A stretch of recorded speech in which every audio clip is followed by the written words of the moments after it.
আজকে আমি আপনাদের জন্য মাই ডেমন ড্রামাটির নবম এবং দশম পর্বটি এক্সপ্লেন করতে যাচ্ছি। যারা এখনো আগের পর্বগুলো দেখে নেননি অবশ্যই আমাদের চ্যানেল থেকে ঘুরে সেই পর্বগুলো দেখে আসবেন। তো চলুন আর বেশি কথা না বাড়িয়ে শুরু করা যাক। আগের পর্বে আমরা তো শেষ করেছিলাম যেখানে গুয়ন আর দহির একটি রোমান্টিক সিন দেখানো হয়েছিল, আর তারপরে কি হয় সেটা আমি মুখে বলবো না, সামান্য কিছু দেখিয়ে দিচ্ছি। কিন্তু আমরা অন্যদিকে দেখতে পাই যখন দহি আর গুয়ন এমন ঘনিষ্ঠ অবস্থায় ছিল তখন গুয়নের ঘড়িগুলো সব থমকে যায়। এখন বোঝা যাচ্ছে গুয়নের পাওয়ার সম্পূর্ণ নষ্ট হয়ে গেছে। এখন গুয়ন একটি সাধারণ মানুষের মতো হয়ে গেছে, কিন্তু এই বিষয়টা এখনো গুয়ন জানে না। ও দহির সাথে তো বেশ প্রেম করছে এবং ওর সাথে সময়টাকে খুব ভালোভাবে ঘুরে ফিরে উপভোগ করে বেড়াচ্ছে। আজকে দহির কোম্পানির অ্যানিভার্সারি উপলক্ষে ওদেরকে ছুটি দেওয়া হয়েছে, তাই সকাল থেকে সারাদিন দহি আর গুয়ন খুব সুন্দরভাবে ঘোরাফেরা করে দিনটাকে উদযাপন করে। কিন্তু আমরা দেখি এদিকে গ্রান্ডমার মেয়ে ওদের পিছু করে এবং ওদের ছবি তুলতে থাকে, কেননা সে ভেবেছিল হয়তো দহি আর গুয়ন মিথ্যা মিথ্যা স্বামী স্ত্রীর নাটক করছে, কিন্তু সে তো এসে দেখে দহি আর গুয়ন দিব্যি প্রেম করে যাচ্ছে, তাও আবার রিয়েল ভাবে। এরপর দেখা যায় রাতে দুজন বাড়ি যাওয়ার পরে হঠাৎই সেই কিলারটার বাজানো গানটা ওরা শুনতে পায়। এই গানটা শুনে দহি আবার ভয় পেয়ে যায়। সে তো ভাবে হয়তো ওকে আবার কেউ অ্যাটাক করার জন্য এসেছে। তবে দহির ভয় কাটানোর জন্য গুয়ন এবার তাকে ওই গানটার সাথে নাচতে বলে, আর বলে এই গানটার সাথে এখন থেকে আমরা এভাবে ডান্স করব। তারা দুজন তো খুব মজা করে ডান্স করছিল। পরের দিন দহি আবার অফিসে যায়। তখনই গ্র্যান্ডমার ছেলে দহিকে সম্পত্তিগুলো লিখে দেওয়ার পেপারটি দেয়, যেটা দহি সাইন করতে যাচ্ছিল, কিন্তু গুয়ন তাকে বাধা দেয়। গুয়ন দহিকে বলে এত ইজিলি বিষয়টা ছেড়ে দেওয়ার দরকার নাই। দহি তখন বলে আমি এখন খুব ভালো আছি, আমি আর এসব ঝামেলার মধ্যে যেতে চাই না, আমার এই সম্পত্তির আর কোনো দরকার নেই বলে সে সাইন করে ফাইলটি পাঠিয়ে দেয়। তারপরে আমরা দেখি গুয়ন দহির হাতটা ধরেই বসে। তখনই সেখানে আবার জোসিওক চলে আসে। সে দহির সাথে কিছুক্ষণ কথা বলে তারপরে গুয়নের সাথে কথা বলতে যায়, আর সে গুয়নকে যে একই কথা বলে তুমি দহির কোনো ক্ষতি করার চেষ্টা করবে না। কিন্তু আমরা দেখি গুয়ন ওকে খুব একটা পাত্তা না দিয়ে সেখান থেকে চলে যায়। পরের দিন গুয়ন পুলিশ স্টেশনে যায় আর খুনের হাফ ফেজ যেটা দেখেছিল সেটা বর্ণনা করে আঁকায়। তারপরে কম্পিউটারের সাহায্যে তারা পুরো ফেজটা আঁকিয়ে ফেলে। এটা দেখে পুলিশও বুঝে যায় আসলে খুনিটা কে। এবার এই ছবিটা নিয়ে পুলিশ খোঁজ লাগাতে শুরু করে, আর এই ছবিটা গুয়ন সেই গুন্ডাদেরকে নিয়ে গিয়ে বলে সত্যি যদি আমার চামচা হতে চাও তাহলে যাও একে খুঁজে বের করো, তাহলে আমি তোমাদের বস হব। এটা তো শুনে ওরা খুব খুশি হয়ে যায় এবং ওরা সবাই মিলে খোঁজ লাগাতে শুরু করে দেয়। এদিকে গুয়ন যখন অফিসে যায় তখন জিন আসে তার কাছে। সে আবারও গুয়নকে দহি থেকে দূরে থাকতে বলে, কিন্তু গুয়ন তো তাকে সোজা বলে দেয় ভুলেও আমার আর দহির মাঝখানে আসার চেষ্টা করবে না, তুমি নিজেই লিমিটের মধ্যে থাকো, খবরদার লিমিট ক্রস করার সাহস দেখাবে না। এটা বলেই গুয়ন সেখান থেকে বের হয়ে যায়। তবে জিন ঠিক করে ও দহিকে গুয়নের লাইফ থেকে যে করেই হোক বের করবেই। এদিকে দহি ও সেক্রেটারির সাথে একটি জায়গায় যায়। সে বলে চলো আজ আমরা একটু ড্রিঙ্ক করি, আমরা তো কাজ ছাড়া কোনো কথাই বলি না। তাই প্রথমে ড্রিঙ্ক করতে ওদের একটু অসুবিধা মনে হলেও একবার ড্রিঙ্ক করা শুরু করে ওরা খুব বেশি ড্রিঙ্ক করে ফেলে। ওরা কন্টিনিউ ড্রিঙ্ক করার পরে মাতাল হয়ে অনেক উল্টাপাল্টা কাজকর্ম করে। তাদের এই নাটকটি দেখলে হাসতে হাসতে আপনার পেট ব্যথা হয়ে যাবে। তারপরে দহি গুয়নকে ফোন করে এবং তাকে নিয়ে যেতে বলে। গুয়ন তো সাথে সাথে ওখানে গিয়ে দেখে দহি আর তার সেক্রেটারির এই অবস্থা। বেচারা তো কাউকে সামলাতে পারছিল না, তাই সে মিনকে ওখানে ডাকে দহির সেক্রেটারিকে সামলানোর জন্য, আর নিজে দহিকে নিয়ে রওনা দেয়। এদিকে দহি মাতাল অবস্থাতে গুয়নকে সারা রাস্তা হাঁটিয়ে বেড়াতে বলে, আর গুয়নও দহির খুশি দেখে তাকে কাঁধে করে এভাবে সারা রাস্তা এদিক ওদিক করে হেঁটে বেড়ায়। এসব করার পরে গুয়ন দহিকে নিয়ে বাসায় চলে যায়। এদিকে আমরা মিনকে দেখি যে কোনো রকম করে দহির সেক্রেটারিকে আগলে রেখেছিল। এদিকে ওই সেক্রেটারি ওর বাড়ির অ্যাড্রেসটা মিনকে বলতে চাচ্ছিল না। এই বেচারাও তো দহির সেক্রেটারিকে নিয়ে এদিক ওদিক ঘুরে বেড়াচ্ছিল। অবশেষে চাঁদ দেখেও বুঝতে পারে কালকে তো ফুল পূর্ণিমা হবে, অর্থাৎ গুয়নকে তাকে এই বিষয়টি জানাতে হবে। মিন যখনই সেক্রেটারিকে ছেড়ে চাঁদের দিকে ঘুরে দাঁড়ায় তখনই দেখা যায় পিছনে সেক্রেটারি মুখ থুবড়ে এভাবে পড়ে আছে। এদিকে পুলিশও খুনির খোঁজ পেয়ে যায়। সেই গুন্ডাগুলো খুনির খোঁজ পেয়ে যায়, কিন্তু রাত হয়ে যাওয়ার কারণে কেউ আর খুনির সাথে দেখা করতে যায় না। এদিকে আমরা দেখি তখন খুনিকে মেরে ফেলতে গ্রান্ডমার বড় ছেলে চলে যায়, অর্থাৎ এই খুনিকে এতদিন ধরে চালাচ্ছিল গ্রান্ডমার বড় ছেলেই। সেই মূলত খুনিকে দিয়ে সবকিছু করাচ্ছিল। এখন যেহেতু দহি তার সবকিছু ছেড়ে দিয়েছে তাই সে আর খুনিকে বাঁচিয়ে রাখছে না, কেননা সে এখন আর নতুন কোনো ঝামেলা করতে চায় না। সে খুনিকে মেরে দিয়ে সব ঝামেলা বন্ধ করতে চাচ্ছিল, আর এই জন্যই সে খুনিকে আগুনে পুড়িয়ে মেরে ফেলে। ঠিক তখনই সেখানে দেখানো হয় সেদিন রাতে গ্রান্ডমার বড় ছেলে তার সাথে কথা বলছিল, আর তার মায়ের ওষুধটি চেঞ্জ করে সে নিজেই তার মাকে মেরেছিল। এদিকে আমরা দেখি পরের দিন সকালে দহি উঠলে ওর মাথা ব্যথা করে। ওর মাথা ব্যথা কমানোর জন্য গুয়ন তোকে স্যুপ খাওয়ায়। ঠিক তখনই পুলিশ স্টেশন থেকে ফোন আসে, খুনিকে পাওয়া গেছে, তবে খুনি মারা গিয়েছে এবং তাকে কেউ একজন মার্ডার করেছে। কিন্তু পুলিশ স্টেশনে গিয়ে চাকু দেখে গুয়ন বুঝতে পারে সেদিন রাতে ওই চাকুটা দিয়েই খুনি গুয়নের উপরে অ্যাটাক করেছিল। তাই গুয়ন সোজা নিজের অফিসে চলে যায়। নিজের অফিসটাকে সন্দেহ করে ও চারিদিক খুঁজতে থাকে, আর খুঁজতে গিয়ে সে নিজের টেবিলের তলা থেকে সেই ভয়েস রেকর্ডারটা পেয়ে যায়। ও বিষয়টা বুঝে যায় আর মিনকে বলে খুনি আসলে অন্য কেউ, যে আসলে এই সব প্ল্যানগুলো করছিল। কিন্তু এই কথাটা অলরেডি গ্র্যান্ডমার ছেলে শুনে ফেলে, যেহেতু সেই রেকর্ডারটা গোনের হাতেই ছিল।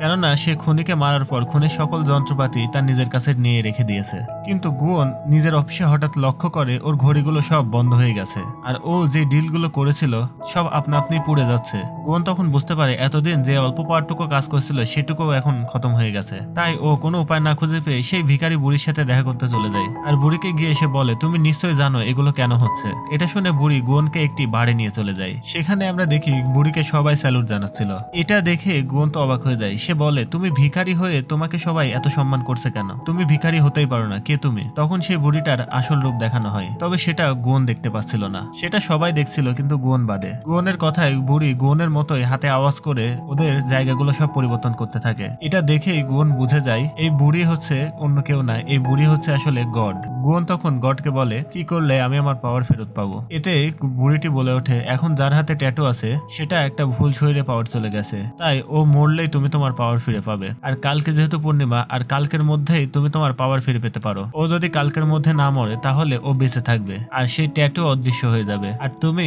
মরে যাবে। ওদিকে আমরা দেখি জোসিও গোনের অফিসের সামনে গিয়ে দাঁড়িয়েছিল। সে জিনকে দেখে এবং জিনের সাথে গোনের ব্যাপারে কথা বলে। এদিকে জিন গোনকে দহি থেকে দূরে সরানোর জন্য গোনের সকল সত্যটা বলে দেয়, অর্থাৎ গোন যে একজন ডেমন, সে যে মানুষ না, এই ব্যাপারটা জোসিওকে সে বলে দেয়। সে জোসিওকে বলে ও একজন ডেমন, ওর জন্য দহির প্রাণ যেতে পারে, তাই তুমি যে করে হোক দহিকে ওর থেকে দূরে রাখো। এদিকে গোন তো এই বুড়িটার এই কথাগুলো শুনে কি করবে কিছু বুঝতে পারে না, তাই সে খুব টেনশন করতে করতে বাড়িতে ফেরে। বাসায় এসে দেখে দহি ওর জন্য কেক বানিয়ে রেখেছে, যেহেতু কেক গোন খুব পছন্দ করত। কিন্তু কেকটা খাওয়ার পরে গোন বুঝতে পারে আসলে দহি ভুল করে চিনির বদলে লবণ দিয়ে কেকটি বানিয়েছে। গোন দহিকে কিছু না বলে ওইভাবে কেকটা খেয়ে ওর সাথে সময় কাটাতে বাইরে ব্যালকনিতে বসে থাকে। তারা দুজন বসে অনেকক্ষণ গল্প করে, তারপরে তারা আবার ভূতের মুভিও দেখে। দহি তো খুবই ভয় পাচ্ছিল, সে ভয় পেয়ে সব পপকর্ন গুলো গোনের মাথার উপরে ঢেলে দেয়। তারপরে তারা দুজন এসব নিয়ে বেশ ভালোই সময় পার করছিল।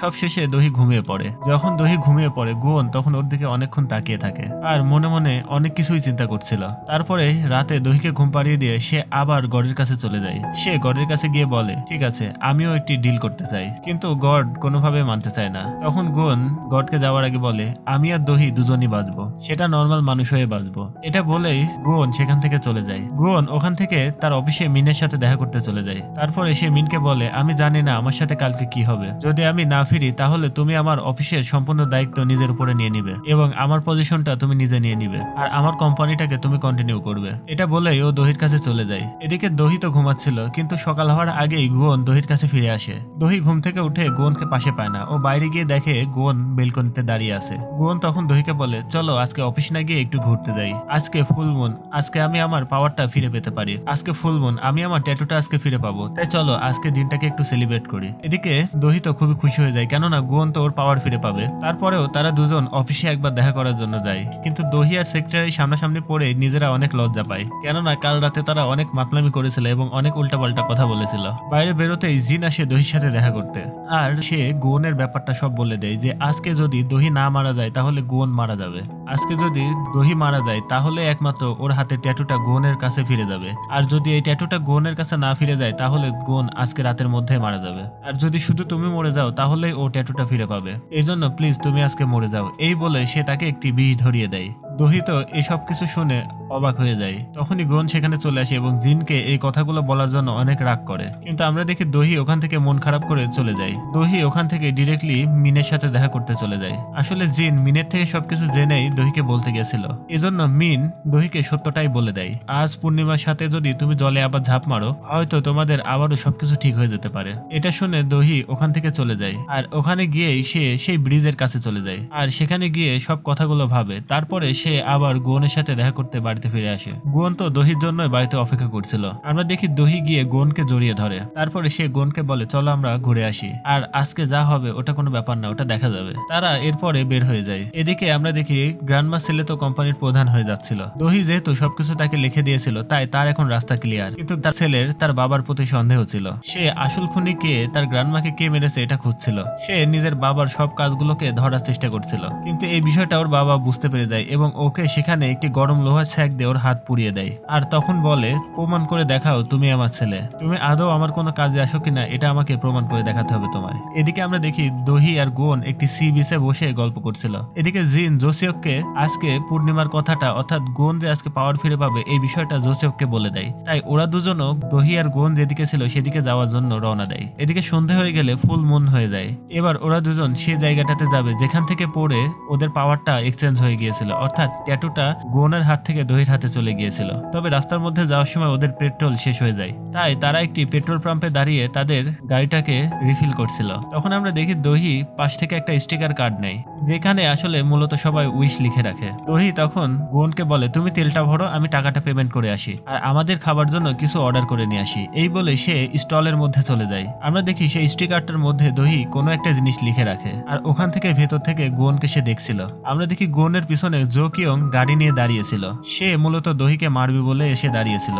দহির উইশ লেখা হয়ে গেলে ও দোকান থেকে কিছু একটা নিতে যাবে, ঠিক তখনই জো কিয়ং গাড়ি নিয়ে দহিকে সহকারে ওই স্টলের মধ্যে অ্যাক্সিডেন্ট করে দেয়। গোন কোনো কিছু বুঝে ওঠার আগেই গাড়িটা পুরো আগুনে জ্বলে যায় আর দহি গাড়ির আঘাতে সিটকে দূরে গিয়ে পড়ে। এদিকে আমরা দেখি সেই বুড়িটা গোন যেখানে বসে থাকতো সেই জায়গাতে বসে আছে আর সে বসে বসে হাসে আর বলে, মানুষ সবসময় এরকমই একটা চয়েস নেয়। তারপরে বুড়িটা চুপ হয়ে যায়। আমরা দেখি তখনই সেখানে জিন আর জোসিওক চলে আসে। দহিকে দেখে জোসিওক আর গোন দৌড়ে সেদিকে যেতে যায়, কিন্তু সেখানে গাড়িটা আবার ব্লাস্ট হয়ে তারা দুজনে ছিটকে পড়ে। এই কারণে জোসিওকের তো হাতই পুড়ে যায়, কিন্তু আমরা দেখি গোন উঠে আবার আগুনের মধ্যে চলে যায়। আগুনের মধ্যে যেতেই ওর সেই পুরো শরীর জ্বলে যাওয়ার সেই ঘটনাটি মাথার মধ্যে বারবার নাড়া দিয়ে ওঠে। কিন্তু ঠিক তখনই সে পাশেই সে দহির লেখা উইশিং কার্ডটা দেখতে পায় যেখানে অর্ধেক পুড়েই গিয়েছিল কিন্তু কিছু লেখা বোঝা যাচ্ছিল। সেখানে লেখা ছিল, আমি তোমাকে বাঁচাতে সবকিছুই করতে পারি, কিন্তু আমি তোমাকে কোনোভাবেই হারাতে পারবো না। এর বদলে যদি আমার নিজেরও মরতে হয় তাহলে তাও আমি খুব সদরে গ্রহণ করে নেব। আমি সেখানে চলে যাব যেখানে তুমি থাকবে। এটা দেখেই গোনের আগুনের ভয় লাগাটা কেটে যায়। ও তখন ওইভাবে দহির কাছে যাওয়ার চেষ্টা করে, কিন্তু আগুনে যেতে গিয়ে গোনেরও অনেক আঘাত লাগে, তারও শরীরটা অনেক ক্ষতবিক্ষত হয়ে যায়। সে ওইভাবে দহির কাছে পৌঁছায়। আমরা দেখি দহি একটা কোণে অচেতন অবস্থায় পড়েছিল, ও কোনো সারা শব্দ করছিল না। গোন কোনোভাবে ওইভাবেই গিয়ে দহির হাতটা ধরে, তবে আমরা সেখানে দেখতে পাই দহির হাতের যে ট্যাটুটা সেটা আবার গোনের হাতে ফিরে আসে আর গোন আবার তার পাওয়ারটা ফেরত পায়। আর তারপরে ও দহিকে ওখান থেকে বের করে আনে আর বের করে আনার পরে দহিরও জ্ঞান ফিরে যায়। গোন তখন দহিকে বলে, আমি পাওয়ার ফিরে পেয়েছি দহি। এটা দেখে জোসিওক আর জিনো তো অনেক অবাক হয়ে যায়। তবে এই এপিসোডটা এখানেই শেষ করা হয়। এরপরে আসলে কি হতে চলেছে তা পরবর্তী এপিসোড রিলিজ না হওয়া পর্যন্ত আমরা কখনোই বুঝতে পারবো না। তো সবাই পরবর্তী এপিসোডগুলো পেতে হলে অবশ্যই আমাদের চ্যানেলের সাথে থাকবেন আর অবশ্যই আমাকে এভাবেই সবাই সাপোর্ট করে যাবেন।